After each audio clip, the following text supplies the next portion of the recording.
بسم اللہ الرحمن الرحیم۔ السلام علیکم ورحمۃ اللہ وبرکاتہ۔ اگر میں آپ سے کہوں کہ ایک ایسی چیز جو عام سی لگتی ہے، جیسے لوگ صرف ٹائم پاس سنیک سمجھ کر کھاتے ہیں، وہ آپ کے گھٹنوں، ٹانگوں، ہڈیوں اور جسمانی سوزش پر اثر ڈال سکتی ہے، تو کیا آپ یقین کریں گے؟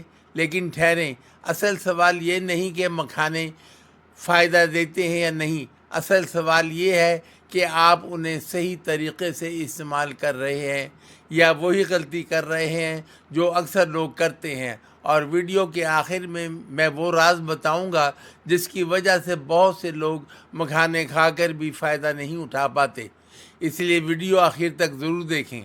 آج جدید سائنس بھی یہی کہتی ہے کہ مسئلہ صرف کھانے کا نہیں، مقدار اور طریقے کا بھی ہوتا ہے۔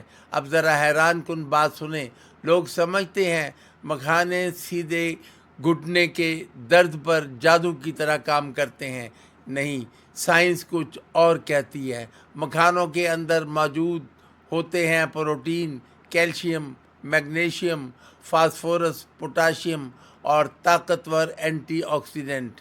ایلوپیتھک نقطہ نظر میں پروٹین پٹھوں کو کمزور ہونے سے بچاتی ہے، کیلشیم اور فاسفورس ہڈیوں کی مضبوطی میں مدد دیتے ہیں، میگنیشیم اعصاب اور مسلز کی کارکردگی بہتر کرتا ہے، پوٹاشیم پٹھوں کے سکڑنے اور پھیلنے میں مدد دیتا ہے۔ لیکن اصل راز ابھی باقی ہے، وہ راز جو لوگ نہیں جانتے۔ مکھانے براہ راست گھٹنا ٹھیک نہیں کرتے، انڈائریکٹلی فائدہ دیتے ہیں۔ فرض کریں آپ روز شام کو چپس، بسکٹ، فرائز، میٹھے ڈرنکس کھاتے ہیں۔ ان میں زیادہ کیلریز، شوگر، ٹرانس فیٹ اور سوزش بڑھانے والے اجزاء ہوتے ہیں۔ اب اگر ان کی جگہ آپ مٹھی پر مکھانے لے لیں تو جسم میں اضافی کیلریز کم جائیں گی، وزن کم ہوگا، اور حیران کن حقیقت، صرف 1 کلو اضافی وزن چلتے پھرتے گھٹنوں پر تقریباً 4 کلو اضافی دباؤ ڈال سکتا ہے۔ اب سوچیں اگر 5 یا 10 کلو وزن کم ہو جائے، یہی اصل راز ہے۔ اب طب نبوی صلی اللہ علیہ وسلم کے اصول کو دیکھیں۔ حدیث کا مفہوم ہے انسان پیٹ کا ایک حصہ کھانے اور ایک حصہ پانی اور ایک حصہ سانس کے لیے چھوڑ دے۔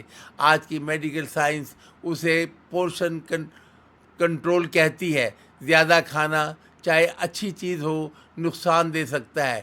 طب نبوی کے مطابق جسم میں بلغم، سوزش اور مزاج کا توازن ضروری ہے۔ بہت زیادہ چکنائی اور بھاری غذائیں جسم میں رطوبت اور سوزش بڑھا سکتی ہیں۔ مکھانے ہلکی غذا کے طور پر لیے جائیں تو نسبتاً بہتر سمجھے جاتے ہیں۔ چائنیز میڈیسن کے مطابق جسم میں توانائی کے بہاؤ اور سوزش کا توازن اہم ہے۔ آیوروید میں بھی ہاضمہ اور سوزش کم کرنے والی غذا کو اہم سمجھا جاتا ہے۔ کیا صرف مکھانے کھانے سے ہر ٹانگ درد ختم ہو جائے گی؟ بالکل نہیں۔ یہاں بہت لوگ دھوکہ کھا جاتے ہیں۔ اگر سیڑھیاں چڑھتے درد ہو، کرسی سے اٹھتے وقت درد ہو، صبح اکڑن ہو، یہ آسٹریو آرتھرائٹس بھی ہو سکتا ہے۔ اگر کمر سے درد ٹانگ میں جائے، سن ہو جائے، چونٹیاں چلنا محسوس ہو، تو اعصاب یا ڈسک کا مسئلہ بھی ہو سکتا ہے۔ اگر چلتے وقت پنڈی میں درد ہو اور آرام سے ٹھیک ہو جائے تو خون کی نالیوں کا مسئلہ بھی ہو سکتا ہے۔ اگر ایک ٹانگ سرخ، سوجی ہوئی اور دردناک ہو تو یہ خطر حالت بھی ہو سکتی ہے۔ اس لیے مکھانے سپورٹ تو دے سکتے ہیں مگر مکمل علاج نہیں۔ اور اب وہ غلطی جس کی وجہ سے لوگ فائدے کی بجائے نقصان کرتے ہیں، وہ کیا کرتے ہیں؟ مکھانوں پر چاکلیٹ ڈال لیتے ہیں، کنڈینس ملک ڈال لیتے ہیں، زیادہ چینی شامل کر لیتے ہیں اور سمجھتے ہیں صحت مند چیز کھا رہے ہیں۔ حقیقت کیلریز اور شوگر مزید بڑھ جاتی ہے اور جسم میں سوزش بڑھ سکتی ہے۔ صحیح طریقہ مٹھی بھر مکھانے، کم سے کم تیل، بطور سنیکس اللہ تعالی ہم سب کو صحت کاملہ، لمبی عمر اور بیماریوں سے حفاظت عطا فرمائے، آمین۔ اگر ویڈیو پسند آئی تو لائک کریں، شیئر کریں اور چینل سبسکرائب کریں، کیونکہ یہاں ہم صرف باتیں نہیں کرتے، حقیقت، سائنس اور صحت کے راز سامنے لاتے ہیں۔ اور کمنٹ میں لکھیں، میں آج سے صحت مند سنیک شروع کر رہا ہوں۔